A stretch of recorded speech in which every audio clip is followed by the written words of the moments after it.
it's really difficult to make space for your own healing when you have a newborn to take care of. And I think Right. just the act of steaming in and of itself is placing attention back into your own body and giving you a Yes. moment to kind of meditate with that space. And that mind-body connection is so important for our Absolutely. healing. Hi, I'm Rachel Manns, owner of the Natural Birth site and this podcast, the Natural Birth Talk. Here, you'll learn all about different natural aspects of birth, pregnancy, and postpartum. Remember, none of this information should take the place of a care provider and is not medical advice. Birth is not a medical emergency. Thanks for listening. Hey everyone, welcome to the Natural Birth Talk. Today I'm here with Jessica Pratt, and she is the owner of Leia Moon, and we are going to talk about vaginal or Yoni steaming. But before I get started, I want to let her introduce herself. Hi, Rachel. Thanks for having me here. My name is Jessica, and I am the co-founder of Leia Moon. I'm also a licensed architect. I also took a birth doula certification course back, 2016, probably now. I have two babies. One is 8 months old, so I'm newly postpartum myself, and one is 3.5. I've also taken some courses on herbalism and have quite a spectrum of interests in this way. But part of what I'm doing with Leia Moon is spreading awareness about vaginal steaming, since it really kind of took me by surprise when I first learned about it back 7 years ago. So I'm excited to share more about that with you guys. I'm excited to talk about this too. I think it takes most of us by surprise. Yes, I remember I went to a women's circle in my community for the summer solstice, which was also like slightly out of my comfort zone at the time. I was like finishing up all my licensing exams as an architect, working as a professor, like kind of in this hard, cold New York City moment. And it was just such an opportunity to soften. And at the end of the circle, steaming was introduced to us as a way to connect more deeply to our own physiology and cycling and what was happening in our bodies when most of, our culture was pretty tuned off for that, which, at the time I had a lot of issues with a uterine polyp and irregular periods. And it immediately really helps me kind of connect more deeply to my body and just be paying attention to something that's super important. So, yeah. Well, and I think, I want to focus on pregnancy or mostly postpartum in this episode, but I love that you just brought up, outside of those times too, with irregular periods and things, that this can help that is a step towards fertility, which is, I think, a really important topic that we don't have time to talk about today, although we may have to talk about this one day soon. Well, yeah, definitely for postpartum, even in the context that I learned about it at this women's circle, the Lavon, my friend who introduced me to it, she comes from Afro-Caribbean heritage, and her aunts and mother and grandmother, they were all midwives in her family. So it was kind of passed down through, traditional medicine through generations, as being used most specifically for postpartum. And that is like the most documented. You're right, there's not a lot of like scientific papers about vaginal steaming, but the ones that do exist, that seems to be the most documented universal use for vaginal steaming is for postpartum recovery and healing and kind of adjusting to this new life phase for women. Yeah. And all of the adjustments your body just made to carry this child. And then all of a sudden it's not there anymore. It's outside instead of inside. And so you can imagine that your body is going through a lot in that moment. We all know that it's going through a lot, but this steaming can help it recover faster. And I just have to share my story with it. Well, okay, before I share my story, what is vaginal steaming? We keep talking about it, and I'm sure there's plenty of people who are like, I don't even know what they're talking about right now. Doesn't everyone know? Gwyneth Paltrow says. So vaginal steaming, there's also a lot of different names that you might hear out there. Vaginal steaming, Yoni steaming, womb steaming, V steaming. It's a time-honored self-care practice. It's been, as I mentioned, passed down through generations of women.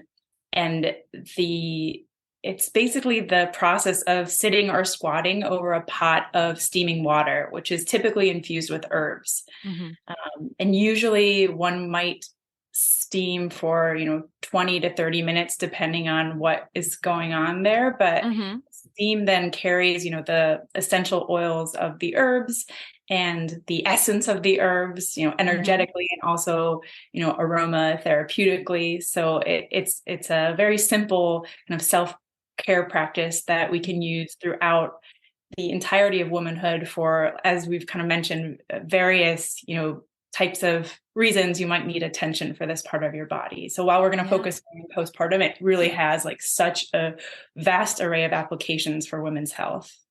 Yeah. And I think another really important thing to mention too is while it sounds really weird, it is so comfortable. It's just got this relaxing quality about it. So I am going to go ahead and share my experience with it now. So I had a baby almost 3 years ago, and I'm a doula, but I had a co-doula. I hadn't learned much about steaming yet. One of my co-doulas was teaching me a lot about it. And actually I have another podcast episode with her where we kind of touch on vaginal steaming.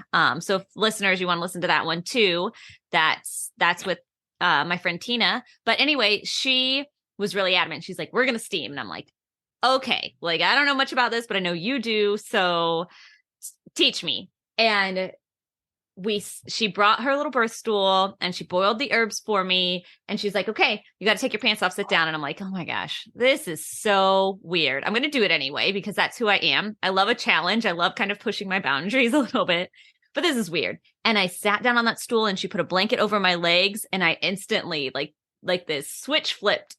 And I was like, this is so comfortable. This is so relaxing. I could do this all day long.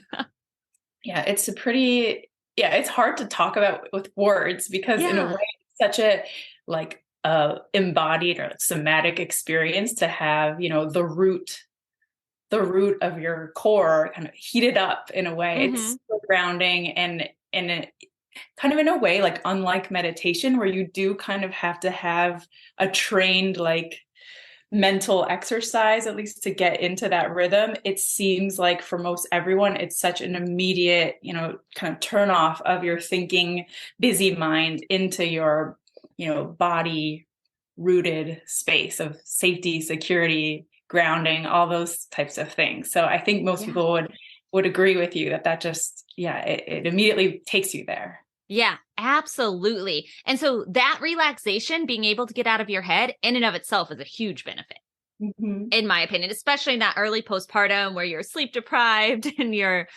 tired. And especially first time moms, you're just like adjusting. And to be able to take yourself out of all of that mental thought and that mental capacity and just relax is a huge benefit. But there are a lot more benefits. And I want to talk about benefits, and I want to really talk about the history of this practice.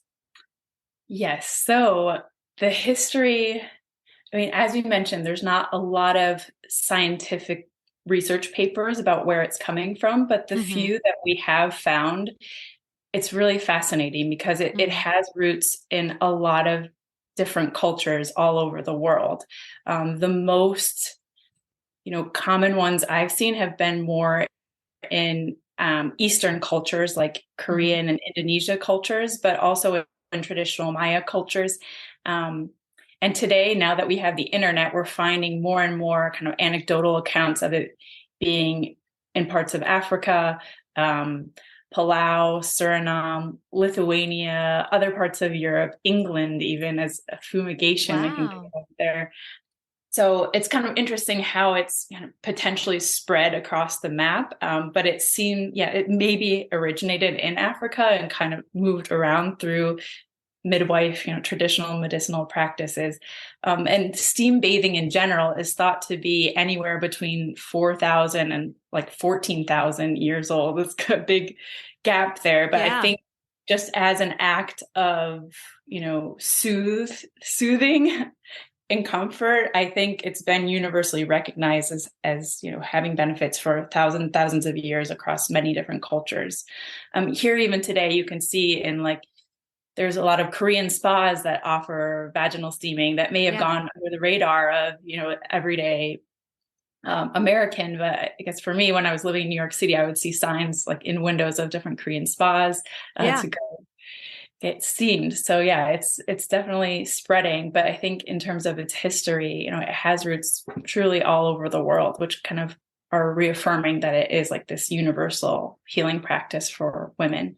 Yeah. One of the research papers that we did find comes from a group from Switzerland that went down to Indonesia and went to a few of the different islands and followed 16 different midwives in other Mhm. villages and recorded, their traditional practice there that I believe they call, I might be pronouncing this incorrectly, but Bakera, Bakera. I can send you a link to this study because it's Yeah. really awesome and well documented. And ultimately, their conclusion was, yeah, that this was a safe and beneficial traditional healing practice to try to kind of integrate these traditional healing practices with what we would call like modern medicine. Yeah. But at a certain point, I think because modern medicine developed and the more traditional practices of herbalism and midwifery were considered kind of like backdoor and Hmm. maybe even dirty or unsafe as a way of kind of marketing, what modern medicine was capable of in Hmm. institutions. I think, unfortunately, a lot of that information kind of ceased to be documented and passed down. But its history, it doesn't mean that it did not exist, because I think its history is very clearly vast and still, still being practiced in these smaller communities all over the world that Yeah. maybe don't have access to these big box hospitals that we have here. Yeah. Well, and out of everything you've said, I just want to add that I love the history of practices because sometimes like science doesn't know it all. Like one of the things you learn when you go into being a scientist is that the science is never settled, right? Like it can always change, it can always evolve. There's always new things to learn. And I'm not saying science is bad at all, but the science hasn't studied much other than, a couple little studies here and there. They haven't studied the vaginal or the yoni steaming very much, but the history is there. And that history is so, so important because, in my opinion, it speaks to the ancient wisdom that a lot of these cultures had and still do carry, even if it is at a smaller scale. But that ancient wisdom is just as important, in my opinion. I think there's so much you can learn from the wisdom of our ancestors and things like that. And so that's, the main reason that I just really wanted to touch on the history of the specific practice, because like you said, there aren't a whole lot of studies. I do love that one study that you shared though. And I definitely want you to send me the link because I'll put it in the description below for people to look at.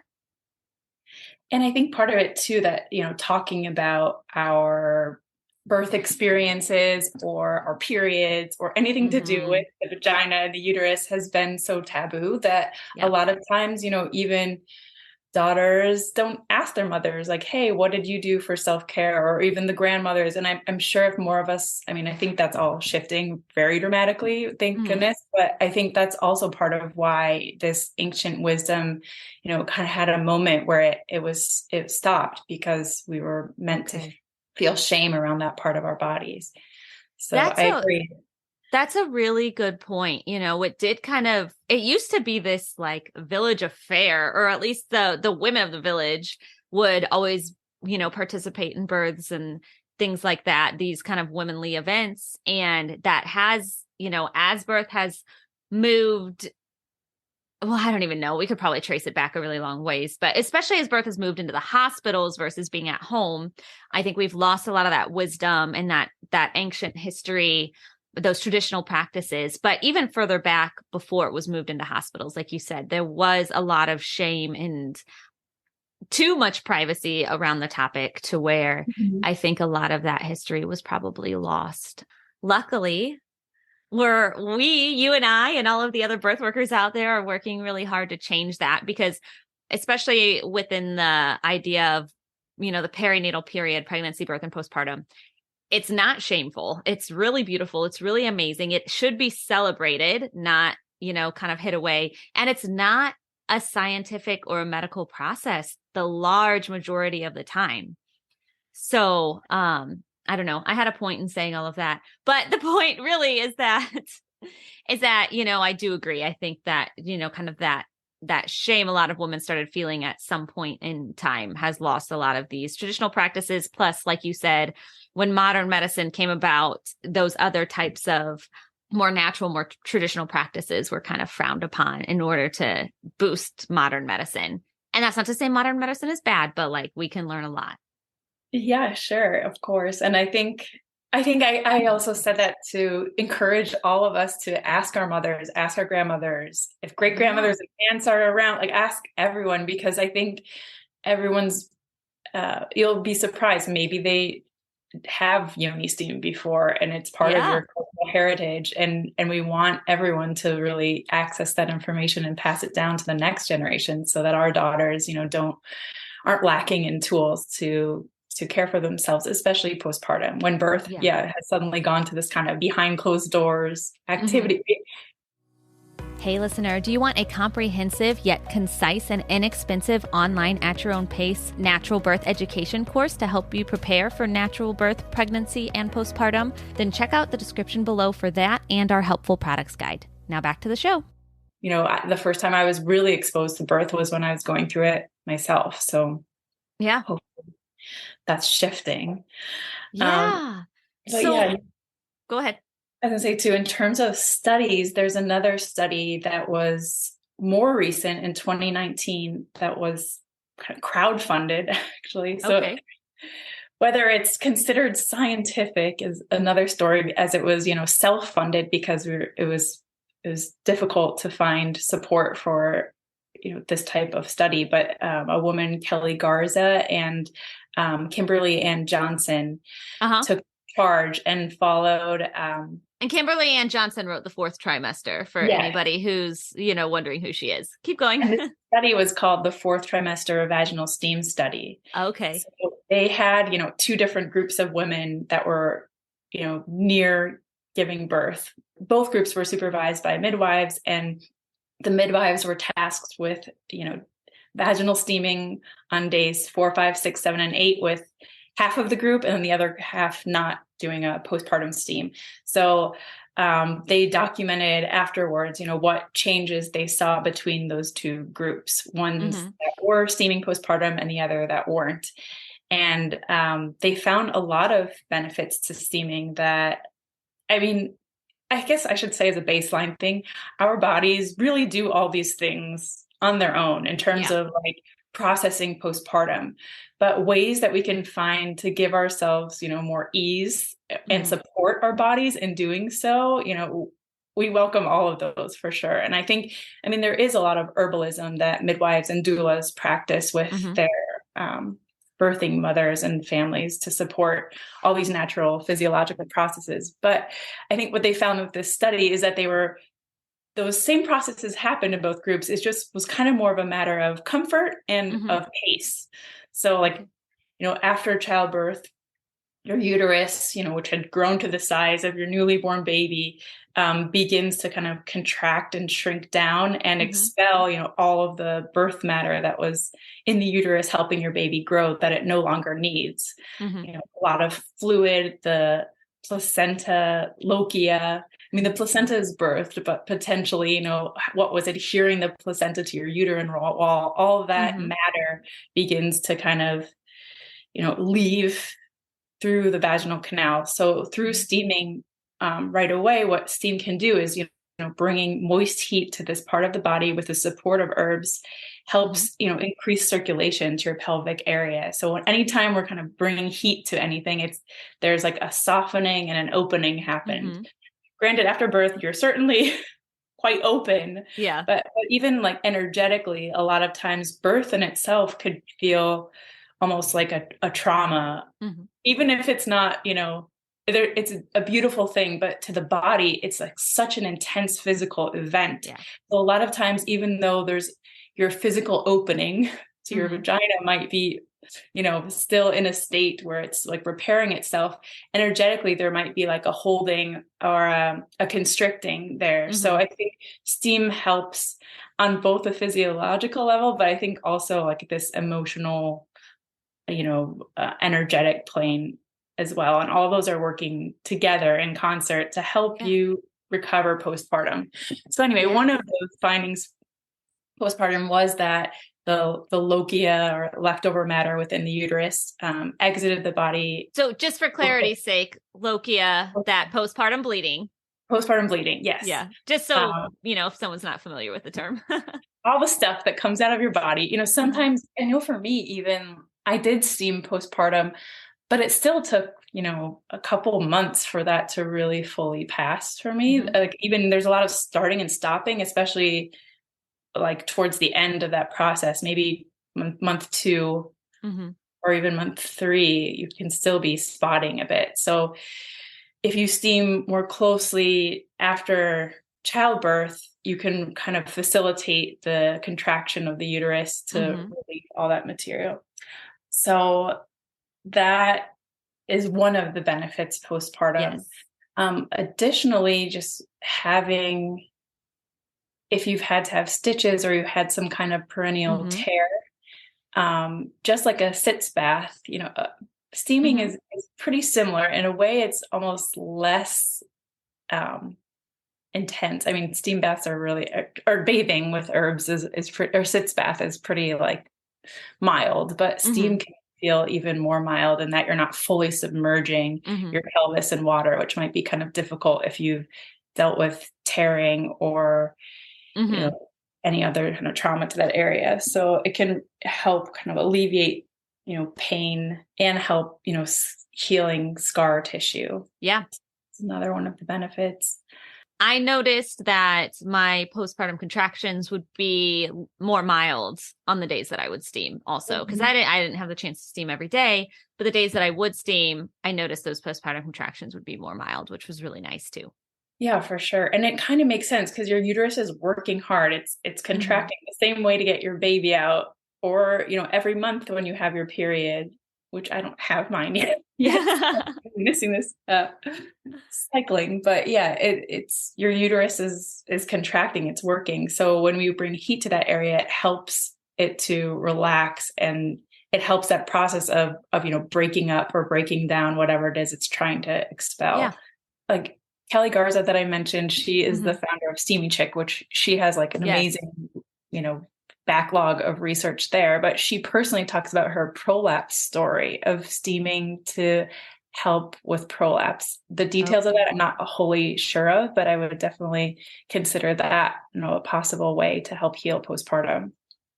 Yeah, I think there is definitely some merit to like, I can't totally explain it, so I may make this sound really dumb, but I hope not. But that steam can help kind of encourage those organs to go back in place properly. And I don't really know how, but I know I've read that many places. I know that it's a thing, like you were just saying. The creator of Steamy Chick, which is another vaginal steaming company, I guess I call it. If she's noticed that too, there's got to be some relevance to it. So. Yeah, I think part of it is just like conscious attention to that area postpartum, because as you were saying, there's so much that shifts immediately where your hormones completely drop. All the estrogen that was being produced for you to hold and carry this baby like leaves the body almost completely, and your prolactin increases to start milk production. So I think even hormonally there's such an overwhelm, and then you have this responsibility to care for this newborn that's crying through the night potentially, or nurse more like it's attached to your body and again like kind of literally sucking the life out of you. I think it's really difficult to make space for your own healing when you have a newborn to take care of. And I think just the act of steaming in and of itself is placing attention back into your own body and giving you a moment to kind of meditate with that space, and that mind-body connection is so important for our healing. Absolutely. And there is a lot of research about that just in general, maybe not in the birth space. I mean, I think all birth people would attest to that, but I think scientific literature about the mind-body connection for healing is definitely out there. Absolutely. In my natural birth online natural birth education class, I have a whole section about the mind-body connection because it is so important. And that includes not just in pregnancy and birth, but postpartum as well. I think that, it is a very, very important topic that needs to have more attention and more focus. Mm-hmm. And steaming is a great way to kind of connect those things. Before we finish up, so I love that we've talked about the history of the practice, some relevant studies, but really quickly, let's talk about safety or how to steam safely postpartum. So in terms of like your own personal readiness, I think that's an important thing to listen into. Some of the steam studies I was reading about with this traditional bakera in Indonesia, you typically start steaming somewhere between day 7 and day 14 postpartum. Okay. Whereas others, through steam facilitator certifications and training, some of them will say to steam, immediately every day for the first 30 days. Personally, in my own practice, I've found that it's best to listen to your body and consult with your healthcare provider, midwife, doula, herbalist, acupuncturist to really understand what your personal needs are. Because I think it is a really personal space to decide when it can be appropriate to start steaming. Yeah, I usually recommend like at least wait 2 or 3 days. We want to let the body kind of get started on its own. But I do think, yes, listening to your body is very important. Also, if you've had stitches, at least with my experience with my first, I had a 1st-degree tear and I waited until my stitches were dissolved until I felt comfortable steaming. And that was also the advice of my midwife. So I think, and also like if you're hemorrhaging or have also other sorts of like bleeding issues, it's best, really to be quite careful to get those in check before steaming. Yeah.